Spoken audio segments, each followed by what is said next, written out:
Hello dear students, welcome on YouTube channel Let's Crack It with KD Sir. This is KD Sir, an educator of Maths and Science. Dear students, 10th CBSE के लिए हमने chapter number 8 को finish किया last lectures के अंदर। इस lecture के अंदर हम शुरू करने जा रहे हैं chapter number 9 of 10th CBSE NCERT book. Chapter का नेम है Some applications of trigonometry। इस लेक्चर को शुरू करने से पहले अगर आपने प्रीवियस लेक्चर्स या प्रीवियस चैप्टर्स की वीडियोस मिस कर दिए हैं तो आप इसी वीडियो के डिस्क्रिप्शन में जाकर के देख सकते हैं। दूसरा, यदि आपने अभी तक इस चैनल को सब्सक्राइब नहीं किया तो जल्दी से सब्सक्राइब कर दीजिए, और अगर वीडियो अच्छा लगता हो तो इसे लाइक भी करें और अपने फ्रेंड्स के साथ शेयर भी करें। तो आइए स्टार्ट करते हैं applications of trigonometry chapter number 9 of NCERT book. बेटा सिंपल सी चीजें हैं, इसे हमें स्टेप बाय स्टेप समझना पड़ेगा। देखना जरा, आप कभी भी किसी बिल्डिंग को, कोई मान लो बिल्डिंग है, वो बिल्डिंग की हाइट में यहां पे मान रहा हूं AB, ठीक है, ये कोई बिल्डिंग है और आप इस बिल्डिंग के टुवर्ड्स जा रहे हैं। You are moving towards this building, आप इस बिल्डिंग के पास में जा रहे हैं। जैसे जैसे आप पास में जाते हैं तब होता क्या है देखना। मान लो पहले आप इस पोजीशन पे थे, इस पोजीशन को मैं बोलता हूं C, और बाद में आप इस पोजीशन पे पहुंचे यानी कि D। पहले आप यहां थे, बाद में आप यहां पहुंचे। जैसे जैसे पास जाएंगे तो आपको ये बिल्डिंग जो है ये बड़ी लगने लगती है। हमें ऐसा लगता है कि बिल्डिंग बड़ी हो गई, बट एक्चुअली ऐसा कुछ हो नहीं रहा। एक्चुअली हो क्या रहा है, जब आप यहां पे खड़े थे तो आप बिल्डिंग के इस टॉप को देख रहे थे, ठीक है, तो आपको ये जो था ये आपकी लाइन ऑफ साइट थी। क्या था बेटा? ये था आपका लाइन ऑफ साइट, आप देख रहे थे टॉप को, ठीक। तो ये इसका हॉरिजॉन्टल है। क्या है बेटा? हॉरिजॉन्टल। ये हॉरिजॉन्टल के साथ में ये एक एंगल बन रहा था। Is that clear? ठीक। जैसे ही आप यहां से मूव करके यहां गए तो अब इसके टॉप का जो एंगल बन रहा है वो एंगल बन रहा है बेटा ये, ठीक। अगर मैं बोलूं ये θ1 है और ये θ2 है तो बेटा ये θ2 जो होगा इट इज ग्रेटर देन θ1। समझ आ रही है मेरी बात? क्या कि सर जैसे जैसे हम इसके टूवर्ड्स मूव करते हैं तो एंगल जो होता है ये इंक्रीज करना शुरू करता है। एक्चुअल में बिल्डिंग की हाइट जो है दैट इज कांस्टेंट, बट आपको ऐसा फील क्यों होता है कि बिल्डिंग जो है वो बड़ी हो गई? Because theta is increasing. Why theta is increasing? Why angle is increasing? क्यों एंगल बढ़ रहा है? अब इसको समझते हैं। देखना बेटा, जब ये बिल्डिंग इस AB की बिल्डिंग थी, सपोज ये AB बिल्डिंग थी, इस बिल्डिंग को मैं बोल सकता हूं ये इसकी हाइट है। क्या है बेटा? हाइट। ये बिल्डिंग की हाइट है। और जब आप इस पोजीशन पे यानी कि C पे खड़े थे तो ये B से C के बीच की क्या थी? डिस्टेंस थी। समझ रहे हो? जब आप यहां से इस पॉइंट यानी कि D पे पहुंचे तो ये जो डिस्टेंस था ये डिक्रीज कर गया। ये डिस्टेंस जो था ये डिक्रीज कर गया। Is that clear? और डिस्टेंस डिक्रीज कर गया, इस वजह से हाइट और डिस्टेंस का रेशियो चेंज हो गया। As you know that in right angle triangle, अगर आप इस एंगल की बात करें तो यू कैन से दैट कि this is base, this is what? This is base. इस एंगल के लिए अगर मैं इसे थीटा लिखूं तो इस एंगल के लिए ये क्या है? बेस। और ये क्या है बेटा? ये है आपका परपेंडिकुलर। क्या है बेटा? परपेंडिकुलर। परपेंडिकुलर एंड बेस, यहां परपेंडिकुलर का काम कौन कर रहा है? हाइट कर रहा है, ठीक है, और बेस का काम कौन कर रहा है? डिस्टेंस कर रहा है। बिकॉज डिस्टेंस यहां से यहां शिफ्ट हुआ यानी कि डिस्टेंस चेंज हुआ, तो आप एक बात बताना, डिस्टेंस का मतलब तो बेस है, और परपेंडिकुलर अपॉन बेस किससे दिया जाता है? That is given bye tan theta. Given by tan theta. Is that clear? अब ये tan थीटा है यानी कि ये थीटा का रिलेशन ये परपेंडिकुलर और बेस के साथ है। यहां परपेंडिकुलर का काम कौन कर रहा है? This is height, and base का काम कौन कर रहा है? डिस्टेंस। अगर डिस्टेंस चेंज होगा तो हाइट और डिस्टेंस का रेशियो चेंज होगा, और अगर ये रेशियो चेंज होगा then theta also will be change. अच्छा, यहां पे इस बात को समझना है कि due to distance this angle is increasing, और दैट्स व्हाई हमें फील हो रहा है कि बिल्डिंग जो है वो बड़ी हो गई। एक्चुअल में बिल्डिंग बड़ी तो नहीं हो रही। Is that clear? Mean to say यहां पे हाइट और ये जो डिस्टेंस है इसका रिलेशनशिप इस थीटा एंगल के साथ में है। This theta is what? ये एक एंगल है जो लाइन ऑफ साइट, ये क्या है बेटा? Line of site. जब आप देखते हैं तो ये आपका क्या है? Line of site. Line of site के साथ में ये क्या है? This is horizontal. क्या है बेटा? हॉरिजॉन्टल। हॉरिजॉन्टल का लाइन ऑफ साइट के बीच में जो एंगल बन रहा है, इस एंगल का रिलेशनशिप होता है हाइट और डिस्टेंस। Is that clear? जो कि हम किससे देते हैं? tan थीटा से। This is what all about जो इस चैप्टर के अंदर हम पढ़ने जा रहे हैं। क्लियर? उम्मीद है आपको बेसिक समझ आ गए होंगे। चलिए शुरू करते हैं। तो यहां पर पहले मैं इसे मिटा देता हूं। तो सबसे पहले आपको एंगल्स के बारे में पता होना चाहिए। ठीक है, लाइन ऑफ साइट मैंने बता दिया क्या होता है, हॉरिजॉन्टल क्या होता है, you know very well. But मैं एक बार फिर से फटाफट से रिपीट करता हुआ चलूंगा। क्या होता है बेटा? जब आप किसी बिल्डिंग के टॉप को नीचे खड़े होकर के यहां से देख रहे हैं, तो आप इस टॉप को देख रहे हैं, तो this line is line of site. Clear है बेटा? और दिस इज लाइन, ये जो इसके बेस को ज्वाइन करेगी, इसको हम क्या बोलते हैं? ये हॉरिजॉन्टल होता है। ठीक है, angle between line of site and horizontal. ठीक है, जब आप नीचे से ऊपर देख रहे हैं, this angle is called angle of elevation. क्या बोलते हैं बेटा? Angle of elevation. जब आप किसी बिल्डिंग के टॉप पे बैठे, आप यहां टॉप पे बैठे और इस सपोज करो ये आपके घर के टॉप पे ही बैठे हो आप, और बिल्कुल रोड के उस साइड कोई बच्चा खेल रहा है और you are watching that children, आप उस बच्चे को खेलते हुए देख रहे हैं। ठीक है, तो ये आपका क्या होगा? Line of site. ये क्या होगा? लाइन ऑफ साइट होगा। बट दिस टाइम हॉरिजॉन्टल क्या है? हॉरिजॉन्टल तो ये, समझ रहे हो? ये हॉरिजॉन्टल है, तो ये हॉरिजॉन्टल जो है, इसके हॉरिजॉन्टल के साथ में ये जो लाइन ऑफ साइट का एंगल बना, this angle is called what? Angle of depression. Angle of depression. Is that clear? तो ये एंगल ऑफ डिप्रेशन होता है, ये होता है एंगल ऑफ एलिवेशन। क्लियर? तो कोई डाउट नहीं रहा होगा। ठीक, अब बात करते हैं एंगल ऑफ एलिवेशन आपको पता चल गया, एंगल ऑफ डिप्रेशन आपको पता चल गया।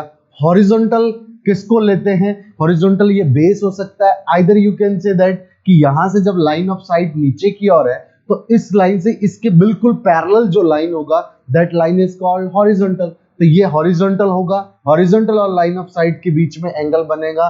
अगर वो नीचे की ओर देख रहा है देन एंगल ऑफ डिप्रेशन बनेगा। अगर वो ऊपर की ओर देख रहा है तो ये एंगल जो बनेगा, this is angle of elevation. Clear बात? ठीक, अब इस चैप्टर को समझने के लिए आपको कुछ चीजों के बारे में पता होना चाहिए, जो कि मैंने प्रीवियस लेक्चर के अंदर, प्रीवियस जो अपना पूरा चैप्टर हमने डिस्कस किया उसके अंदर मैंने आपको सिखाया था। क्या सिखाया था? थोड़ी देर पहले मैंने जैसे बताया कि हाइट एंड डिस्टेंस के बीच का रिलेशनशिप उस थीटा एंगल के साथ दिया जाता है। किससे? tan से दिया जाता है। ठीक, तो जब भी आप किसी भी चीज को देखते हो, ठीक है, एग्जाम्पल के तौर पे ये कोई बिल्डिंग है और बिल्डिंग का नेम है, मैंने रख दिया यहाँ पे AB, ये कोई हाइट है और यहां से आप इसके टॉप को देख रहे हैं। ठीक, तो ये एक राइट एंगल ट्राइंगल बन रहा है कि नहीं बन रहा? ठीक, राइट एंगल ट्राइंगल बन रहा है, तो ये एक एक्यूट एंगल होगा। सपोज ये एंगल कितना है? थीटा। तुम्हें पता है कि ये है हाइट। क्या है बेटा? हाइट है। और ये क्या है? ये डिस्टेंस है। अच्छा, ratio of height and distance is given by what? tan theta. तो आप बोलेंगे tan theta equals to AB upon BC। Now एक बात बताना जरा, आप थीटा की कौन कौन सी वैल्यूज जानते हैं? आप थीटा के लिए क्या क्या जानते हैं? सर थीटा के लिए 0 डिग्री नॉन है, 30 डिग्री नॉन है, 45 डिग्री नॉन है, 60 डिग्री नॉन है और 90 डिग्री नॉन है। Is that clear? 0, 30, 45, 60 and 90. But in right angle triangle, theta can be 0? No, never. 0 तो हो ही नहीं सकता। राइट एंगल ट्राइंगल के अंदर 0 हो सकता है क्या? नहीं हो सकता। और राइट एंगल ट्राइंगल के अंदर दो 90 डिग्री के हो सकते हैं क्या? Means theta can be 90? No, never. Theta 90 भी नहीं हो सकता। तो थीटा क्या क्या हो सकता है? It can be 30, it can be 45, it can be 60। Basis on that you can say that कि आपको सर किस किस की वैल्यू की रिक्वायरमेंट पड़ेगी? आपको रिक्वायरमेंट रहेगी 10, 30, क्लियर, और 10, 45, 10, 60। तो वेरी फर्स्ट पार्ट तो ये है बेटा कि आपको ये 10, 30, 10, 45 और 10, 60 की वैल्यू याद होनी चाहिए। 10, 30 जो होता है, ये जो थीटा है, ये 30 डिग्री हो सकता है, ये 45 हो सकता है, ये 60 हो सकता है। बिकॉज हमें 30, 45, 60 और यही सब वैल्यूज 5 वैल्यूज याद है, टेबल हमने किया था लास्ट चैप्टर के अंदर। ओके, तो हमें 0 डिग्री और 90 डिग्री जो है, ये तो ये एंगल हो नहीं सकते। 30, 45 और 60 मींस हमें जो भी क्वेश्चन मिलेंगे वहां पर ये एंगल जो होगा, ये एंगल ऑलवेज आइदर 30 होगा, आइदर 45 होगा, आइदर 60 होगा। ठीक है, तो आपको 30 का वैल्यू पता होना चाहिए 10, 30, आपको 10, 45 पता होना चाहिए, आपको 10, 60 पता होना चाहिए। तो देखना जरा 10, 45 कितना होता है, देखना। तो 10, 45 होता है 1। ये तो सब बच्चों को याद होना चाहिए। 10, 45 कितना होता है 1। अब 10, 30 कितना होता है? This is 1 upon root 3। कितना होता है बेटा? 1 अपॉन रूट 3। एंड 10, 60 कितना होता है बेटा? This is root 3। कितना होता है बेटा? रूट 3। वंस मोर ध्यान देना, 10, 45 is 1, 10, 30 is 1 upon root 3, 10, 60 is root 3।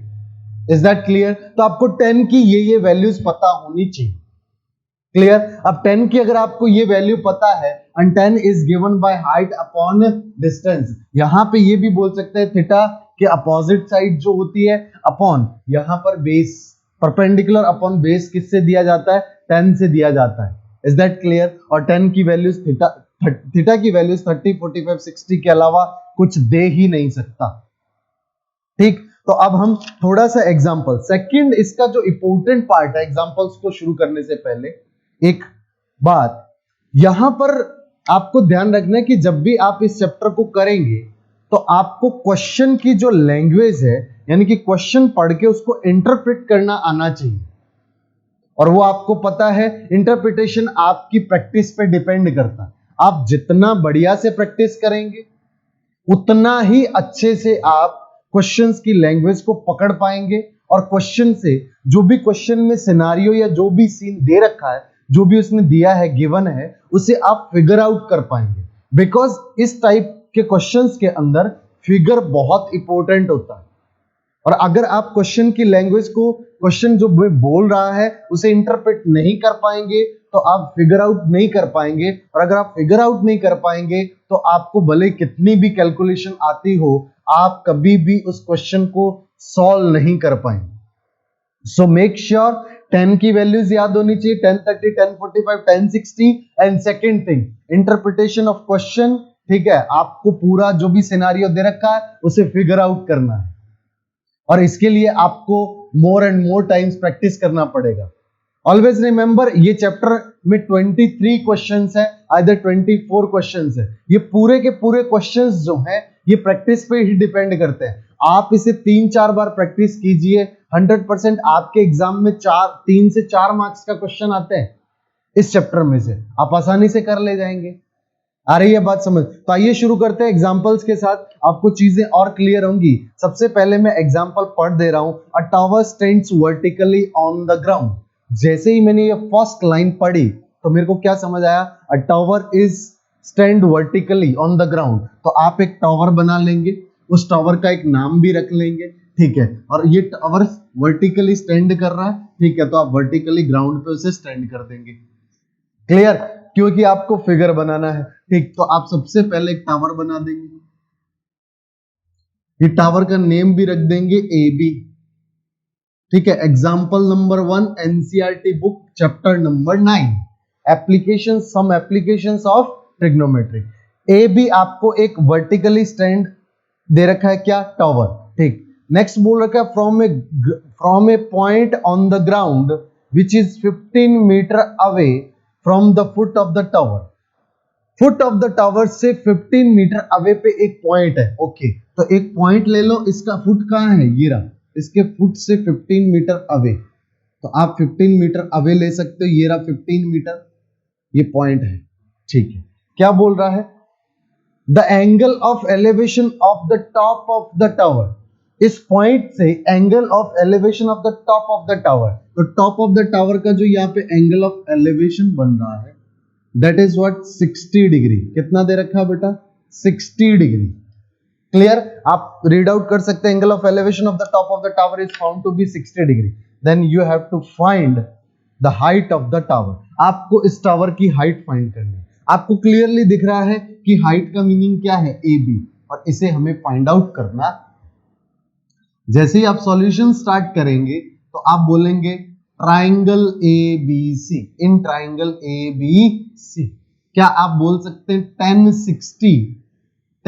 60 equals to, देखो 10 के लिए परपेंडिकुलर अपॉन बेस होता है, तो परपेंडिकुलर क्या है, AB, और बेस क्या है, BC।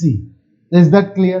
10 60 का वैल्यू आप जानते हैं कितना होता है, 10 60 इक्वल्स टू √3, और BC इक्वल्स टू कितना दे रखा है, 15 मीटर। क्लियर, जब आप इन वैल्यूज को प्लेस करेंगे ये हो जाएगा √3 equals to AB by 15, so AB equals to what, it is 15 √3, so आपको AB ही रिक्वायर्ड थी, that is the height of tower, और वो कितनी हो गई, 15 √3 हो गई।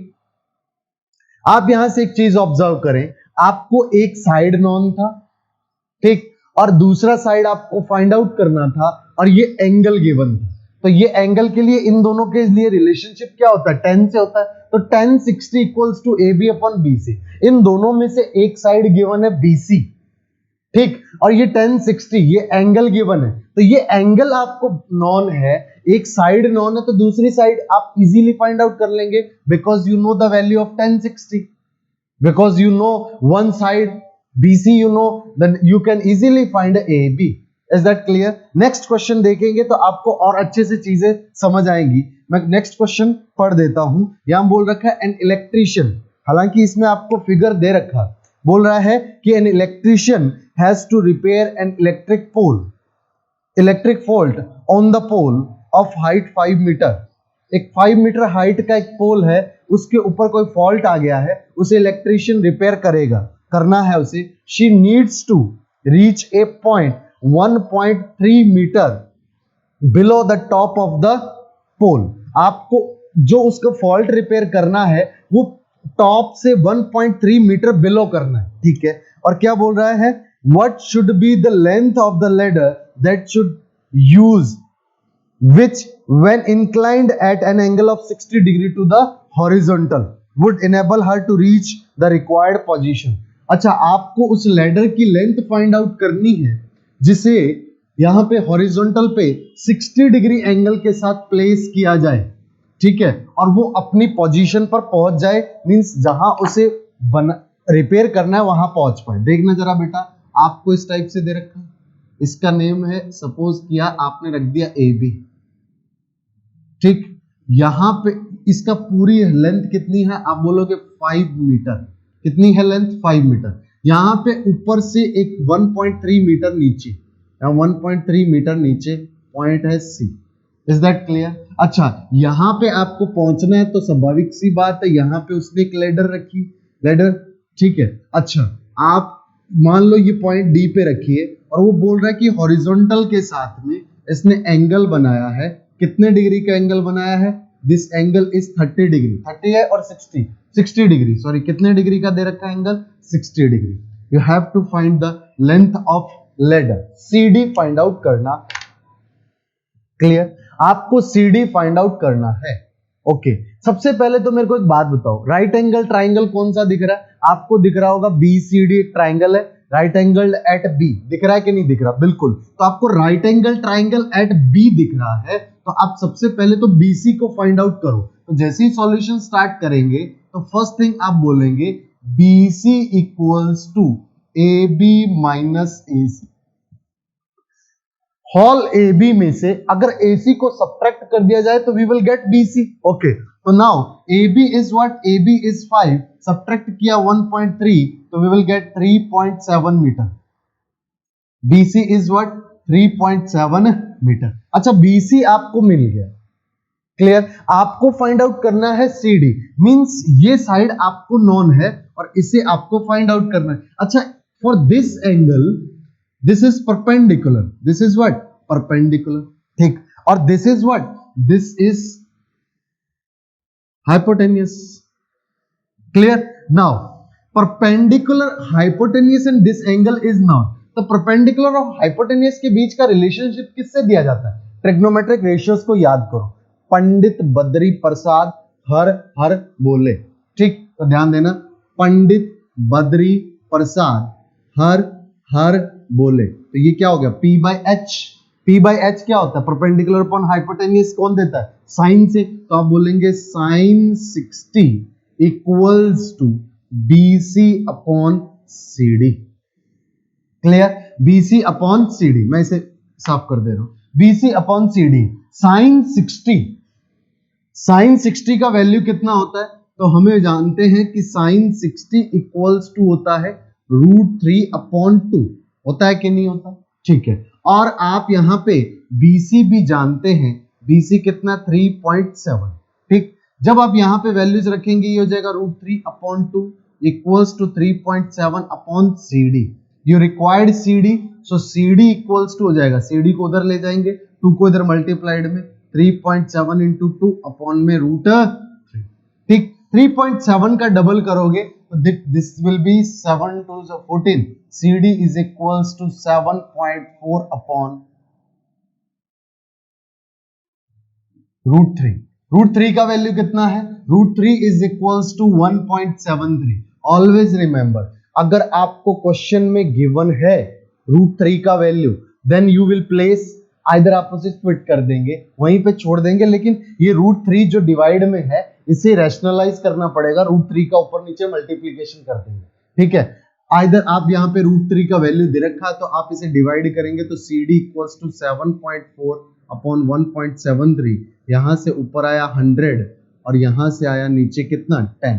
एक 0 से 0 कट गया, मीन 740 को डिवाइड करना है 173 से, ठीक। तो आप इजीली कर सकते हैं, 740 को जब 173 से डिवाइड करेंगे, ठीक है, तो 17 5 से कितना होता है? 85। तो ये तो चलेगा नहीं, 17 4 जा 4 3 जा 12 1 4 7 जा 28 एंड 29 2 4 1 जा 1 4 एंड 2 6, तो ये आ गया 48, ठीक। यहाँ पे पॉइंट लगाएंगे तो ये हो जाएगा 80, 7 2 जा 34, तो ये हो जाएगा 346 ऑलमोस्ट, ठीक है ना।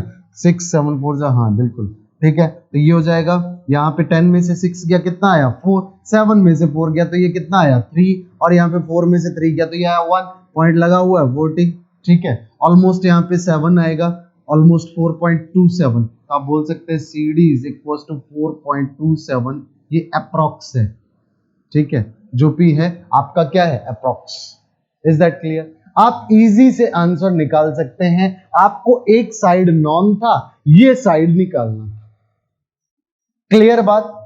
इस लेक्चर के एंड में मैं आपको बताऊंगा कि किस तरह से आप फास्टली क्वेश्चन के आंसर तक पहुंच सकते हैं, ताकि आपको कॉन्फिडेंस रहे कि मेरे को आंसर तो पता है, और अगर आप क्वेश्चन कर रहे हैं, आपसे कोई भी गलती हो तो आपको पता चल जाए कि मेरे से गलती हो गई।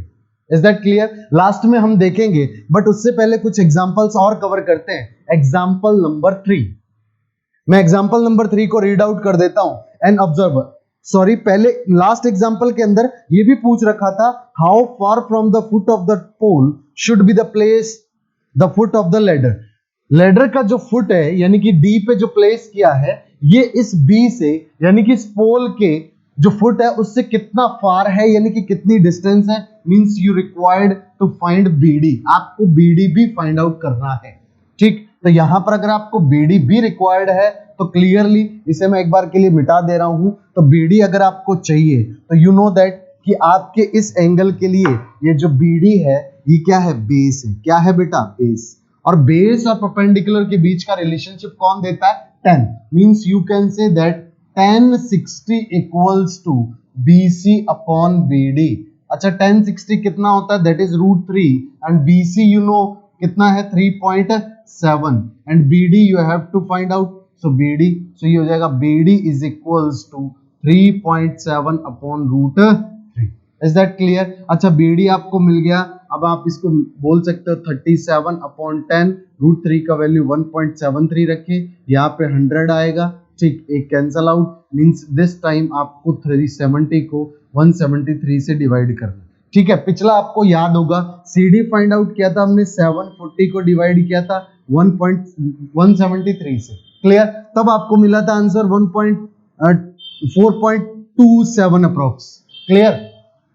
तो आप इसका, आपको पता है यहाँ पे हाफ हो गया, 740 से 370 हो गया, तो ये आंसर भी ऑलमोस्ट हाफ हो जाएगा। तो आप बोल सकते हैं 2.13 आइदर 14, 2.14, ये भी अप्रोक्स है, समझ रहे हैं? ठीक, तो 2.14 आ जाएगा। कैसे? बिकॉज ऊपर 370 है, पहले कितना था, 740 था, तो 4.27 आया था, 370 यानी कि इसका हाफ हो गया, तो यहाँ पे भी आंसर क्या हो जाएगा, हाफ। थोड़ा अपना ब्रेन यूज कर लेने का। क्लियर? ठीक, नेक्स्ट एग्जांपल दे रखा, an observer 1.5 metre tall is 28.5 metre away from a chimney. A chimney है और एक ऑब्जर्वर है, वो ऑब्जर्वर उसकी जो लेंथ है यानी कि उसकी जो टॉलनेस दे रखी है वो कितना, 1.5 मीटर टॉल। अच्छा, वो 28.5 मीटर अवे है चिमनी से। Clear? The angle of elevation of the top of the chimney from her eyes is 45 degree. उसके आईज से जो एंगल ऑफ एलिवेशन बन रहा है किसका, टॉप ऑफ चिमनी का, that is 45 degree. What is the height of chimney? आपको chimney की हाइट फाइंड आउट करनी। तो फर्स्ट आप इसका फिगर बनाएंगे। ठीक, ऑब्जर्वर की हाइट कितनी दे रखी है, don't forget, that is 1.5 metre. अच्छा, चिमनी से कितना दूर है वो, he is 28.5 metre away. Okay, एक चिमनी है और चिमनी का नाम आप रख देंगे अपनी मर्जी से, बहुत बार ए बी रख लिया, इस बार PQ रख दो। क्लियर? ठीक, वो एक ऑब्जर्वर है, उसकी हाइट कितनी है, 1.5 मीटर, तो आप 1.5 मीटर ऑब्जर्वर कंसीडर कर लेंगे। क्लियर? अच्छा, इसकी आईज से, इसने यहां से देखा इसके टॉप को, तो यहां से इसके टॉप का एंगल ऑफ जो एलिवेशन बन रहा है वो कितना है बेटा, क्योंकि एंगल ऑफ एलिवेशन जो भी बनेगा वो तो हॉरिजॉन्टल के साथ बनेगा। हॉरिजॉन्टल स्ट्रेट देखेगा तो वो हॉरिजॉन्टल होगा, तो ये हॉरिजॉन्टल है, ये लाइन ऑफ साइड है, तो ये हो गया angle, this is what, 45 degree. Clear? अब आपको ये जो यहां से अवे है, ये कितना अवे दे रखा है, 28.5 मीटर अवे। कितना दे रखा है, 28.5 मीटर अवे दे रखा है। ठीक, क्लियर? अच्छा, मैंने इसको भी ज्वाइन कर दिया, इसे मैं रख देता हूं A और इसे रख देता हूं B। क्लियर? अच्छा, अब आप मेरे को एक बात बताओ, अगर यहां पे हॉरिजॉन्टल जहां काट रहा है उसे मैंने R पॉइंट दे दिया, आपको फाइंड आउट क्या करना है, you have to find out PQ। But first आप देखें, ऊपर का राइट एंगल ट्राइंगल जो बन रहा है उसकी हेल्प से आपको ये साइड नॉन है, ये साइड आपको फाइंड आउट करना है। कौन सा साइड, PR फाइंड आउट करना है। क्लियर है कि नहीं? आपको फाइंड आउट करना है PR, आपको नॉन क्या है, BR। ओके, लेकिन आपको PQ चाहिए, उसके लिए QR भी फाइंड आउट करना पड़ेगा। तो QR जो है ये इक्वल्स टू होगा AB के। ठीक, इसके इक्वल होगा, बिकॉज ये दोनों लाइन क्या है, पैरेलल है, ये लाइन इस लाइन के क्या है, parallel, that is why this height is equals to this height. ठीक है, तो आप बोल सकते हैं कि ये इसके पैरेलल है। ठीक, तो आप सबसे पहले जब सॉल्यूशन स्टार्ट करेंगे तो फर्स्ट स्टेप के अंदर याद रखेंगे कि QR जो है it is equals to AB, क्योंकि AB जो है that is 1.5 metre, so QR equals to what, 1.5 metre. अब बात करेंगे हम ट्राइंगल की, राइट एंगल ट्राइंगल PRB, ठीक है। ट्राइंगल PRB के अंदर मैं बोलूं तो मैं बोल सकता हूं 1045 फॉर 10 अपोजिट साइड क्या है, मींस परपेंडिकुलर क्या है, that is PR upon base क्या है, that is BR, okay clear. 1045 का वैल्यू होता है 1 और PR कितना है हमें फाइंड आउट करना है, BR कितना है 28.5, तो PR कितना मिला, that is 28.5। You required PQ, PQ can be written PR plus QR, okay, तो PQ is equals to PR plus Q। PR कितना है, दैट इज 28.5, QR कितना, दैट इज 1.5, बोथ को ऐड करेंगे विल गेट 30 मीटर, तो we can say that height of chimney is 30 metre. Clear. आप देख रहे हैं राइट एंगल ट्राइंगल के अंदर एक एंगल नॉन है, एक साइड नॉन है, अदर साइड निकालनी है, और ये दोनों साइड्स जो हैं दिस इनका रेशियो गिवन दिया जाता है किससे, 10 से। दैट्स व्हाई मैंने आपको इनिशियली स्टार्टिंग में बोला था क्या कि 1030, 1045 और 1060 का वैल्यू याद होना चाहिए। 1045 is 1, 1060 is what, √3 and 1030 is 1 upon √3। Now moving to the example number 4, quite interesting example है, तो इस एग्जांपल को हम देखते हैं। क्या दे रखा है आपको एग्जांपल के अंदर, एग्जांपल दे रखा है from a point P on the ground the angle of elevation of the top of a 10 metre tall building. एक 10 मीटर टॉल बिल्डिंग है और एक पॉइंट है P ग्राउंड पे, उस पॉइंट से इस बिल्डिंग के टॉप का एंगल ऑफ एलिवेशन कितना है, दैट इज 30 डिग्री। क्लियर। तो मैं इस सिचुएशन को सबसे पहले फिगर आउट करता हूं। देखना जरा बेटा, आपको दे रखा है क्या कि एक कोई भी 10 मीटर हाइट का बिल्डिंग है, तो आपने यहां पे बिल्डिंग बनाया 10 मीटर, इस बिल्डिंग का नाम रख दिया AB। यहां से एक पॉइंट है P पॉइंट, इस पॉइंट से इसका एंगल ऑफ एलिवेशन जो बन रहा है this angle is 30 degree. Clear, कोई डाउट नहीं। नेक्स्ट लाइन है, a flag is hosted at the top of the building and the angle of elevation of the top of the flag stop from the P is 45 degree. यहां पे एक flag है top of building पे, ठीक। अब इस flag का यहां से इसी पॉइंट से इसके टॉप का अगर एंगल ऑफ एलिवेशन बना है तो ये जो एंगल बन रहा है ये कितने डिग्री दे रखा है, दिस इज गिवन 45 डिग्री। कितना है, 45 डिग्री गिवन है।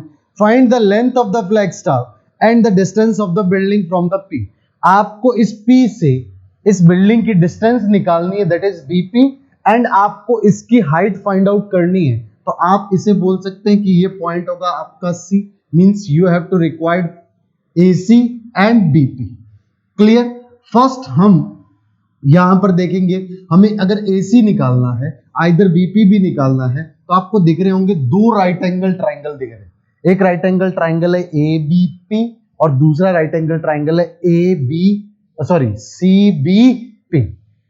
अच्छा, ABP ट्राइंगल के अंदर हमें AB नॉन है, BP नहीं नॉन, थीटा नॉन है, मींस 30 डिग्री है, एंगल नॉन है एक, तो ये एंगल नॉन है, एक साइड नॉन है, अदर साइड हम इजीली फाइंड आउट कर सकते हैं। ओके, अगर मैं CBP की बात करूं तो CBP के अंदर मेरे को ना तो CB नॉन है ना ही मेरे को BP नॉन है, ओनली एंगल नॉन है 45। बट अगर मैं पहले ABP ट्राइंगल को कंसीडर करूं और इस साइड और इस एंगल की हेल्प से ये BP फाइंड आउट कर लूं, तो CBP की जब मैं बात करूंगा तब मेरे को BP नॉन होगा, उसकी हेल्प से मैं और इस एंगल की हेल्प से मैं BC फाइंड आउट कर लूंगा। अगर मेरे को BC नॉन हो गया, AB मेरे को नॉन है, BC में से AB को सब्ट्रैक्ट कर दूंगा, we will get AC। Is that clear? ठीक, तो हम सॉल्यूशन स्टार्ट करेंगे। तो सबसे पहला स्टेप क्या होगा, we will consider triangle ABP। This is right angle triangle, right angled at B। ठीक, तो आप इसे राइट एंगल बना दें। ठीक है, तो यहाँ पे ये ABP ट्राइंगल है, तो आप बोलेंगे यहाँ पे थीटा से, तो tan 30 equals to, tan 30 is equals to what, AB upon PB। AB upon PB। 1030 is given up by 1030 किससे दिया जाता है बेटा? This is given by 1/√3 and PB known नहीं है but AB is what? AB is 10। Clear? तो यहां पे वैल्यूज को प्लेस करेंगे। AB कितना है? 10 है। PB हमें फाइंड आउट करना है, सो क्रॉस मल्टीप्लाइड करेंगे तो वी विल गेट 10√3। PB कितना आया? 10√3। आपको ये मिल गया 10√3। अच्छा, √3 का वैल्यू आपको गिवन है, कितना गिवन है? आपको गिवन है कि √3 इक्वल्स टू है 1.73। सो आप PB इक्वल्स टू लिख लेंगे 10 इंटू 1.73। आप यहां से 100 आ जाएगा, नीचे एक 0 उड़ गया, तो ये हो गया PB इक्वल्स टू 17.3। कितना मीटर आया? This is 17.3। ये था आपका PB, but we required AC also. For that we will do कि ट्राइंगल कंसिडर करेंगे इन ट्राइंगल CBP। ठीक, CBP is also right angle triangle, so हम बोल सकते हैं 1045 इक्वल्स टू क्या है बेटा? ये बोलोगे आप BC upon PB। BC upon PB। ठीक, तो यहां पर 1045 कितना होता है? 1 होता है, तो आप बोलेंगे 1045 equals to what? This is 1। और BC equals to what? BC find out करना है, और PB कितना फाइंड किया? 17.3। आइदर 10√3 रख दो, एक बार के लिए हम 10√3 रख ले रहे हैं। ठीक है, 1045 1, BC पता नहीं, ये हो जाएगा 10√3। ठीक, तो यहाँ पे BC इक्वल्स टू क्या मिला? BC इक्वल्स टू मिला 10√3।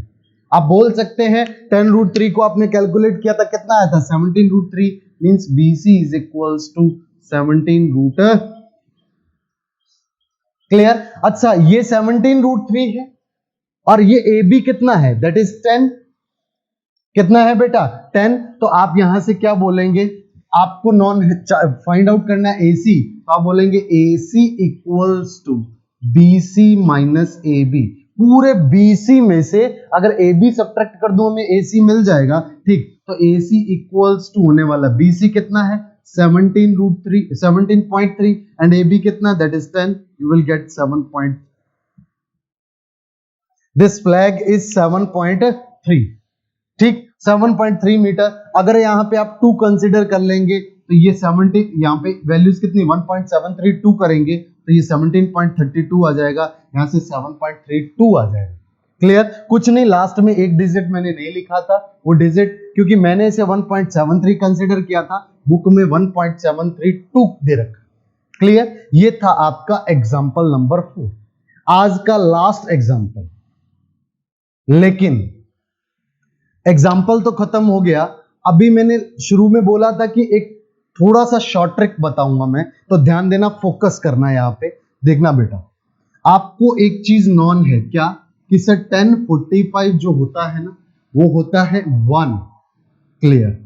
1030 जो होता है ना वो होता है 1/√3। क्लियर?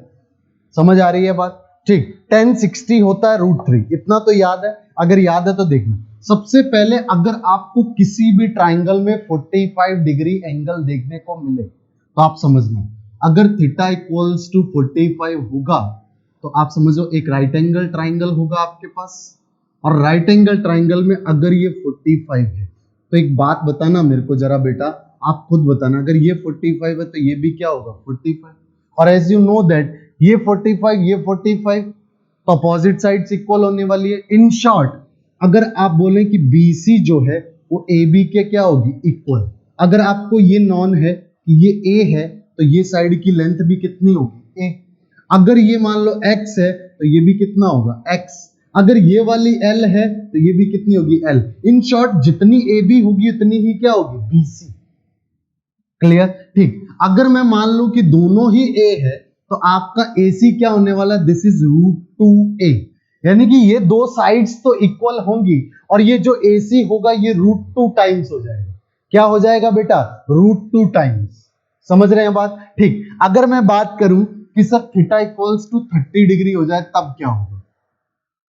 बेटा ध्यान देना, थीटा इक्वल्स टू क्या हो रहा है? 30 डिग्री। 45 के केस में हाइट और डिस्टेंस दोनों क्या होते हैं? इक्वल होते हैं, और हाइपोटेनियस जितने भी ये हाइट होंगे उसका √2 टाइम्स हो जाएंगे। मीन सपोज आपको दे रखा है कि हाइट 10 मीटर है, तो आप बोलेंगे BC भी 10 मीटर होगा। आ रही है बात समझ? और आप बोलेंगे AC कितना होगा, √2 इंटू 10, इधर आप जिसको बोलते हैं 10√2 होगा। क्या होगा, 10√।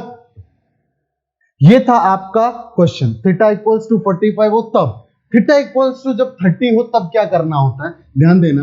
एक बात बताना बेटा, ये है राइट एंगल ट्रायंगल। अच्छा, राइट एंगल ट्रायंगल के अंदर अगर ये 30 डिग्री है, ये कितना होता है 90। इसका नाम रख देता हूं PQR। फोकस करके मेरे को बताना, अगर ये 30 डिग्री है तो ये एंगल कितना होगा 60 डिग्री। कितना एंगल होगा बेटा, 60 डिग्री। क्लियर?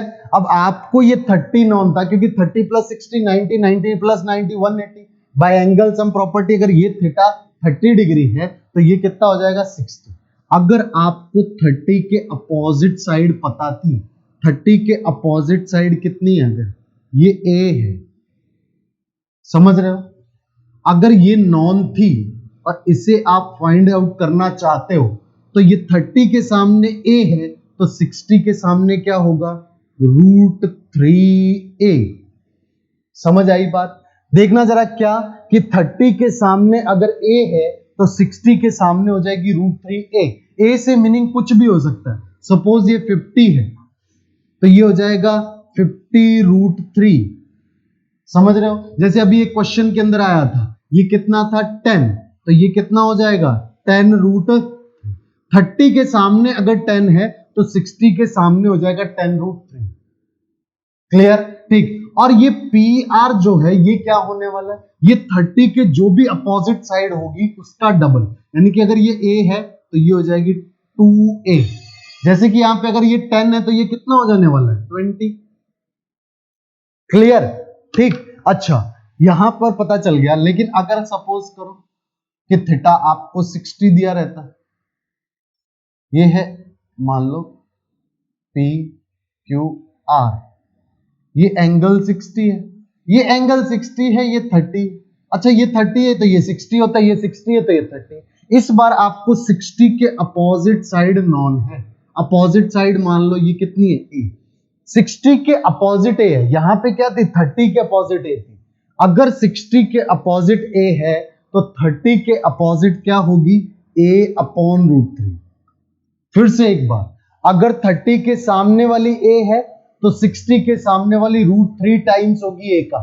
बट अगर 60 के सामने A है तो 30 के सामने वाली होगी A/√3। देखो ना, अगर 30 के सामने A/√3 है तो 60 के सामने वाली क्या हो जाएगी, इसका √3 टाइम्स, यानी कि A/√3 का √3 टाइम्स। √3 से √3 कट के A आ गया कि नहीं आ गया? मीन टू से सिंपल सी बात ये है कि अगर आपको 30 के सामने वाली पहले नॉन है तो 60 के सामने वाली √3 टाइम्स हो जाएगी, और अगर आपको 60 के सामने वाली नॉन है तो 30 के सामने वाली उसका क्या हो जाएगा √3 टाइम्स आपको डिवाइड करना पड़ेगा, यानी कि 1/√3 टाइम्स हो जाएगा। क्लियर? तो A/√3 हो गया। अच्छा, ये वाली जो PR है ये तो हमेशा 30 के जो अपोजिट साइड होती है उसका डबल होता है, यानी कि ये हो जाएगा 2A/√3। क्लियर? तो ये थे कुछ तरीके जिससे मैंने आपको बताया। नेक्स्ट लेक्चर के अंदर जब मैं एग्जांपल्स को सॉल्व करूंगा, क्वेश्चन को सॉल्व करूंगा, तो इन तरीकों को लगा करके आपको जल्दी से जल्दी आंसर कैसे पता लगाना है ये भी बताऊंगा। तब तक के लिए अपना ध्यान रखें, और अगर वीडियो अच्छा लगा हो तो प्लीज लाइक करें, अपने फ्रेंड्स के साथ शेयर करें। सबसे इंपॉर्टेंट, अपना ध्यान रखें। Thank you very much.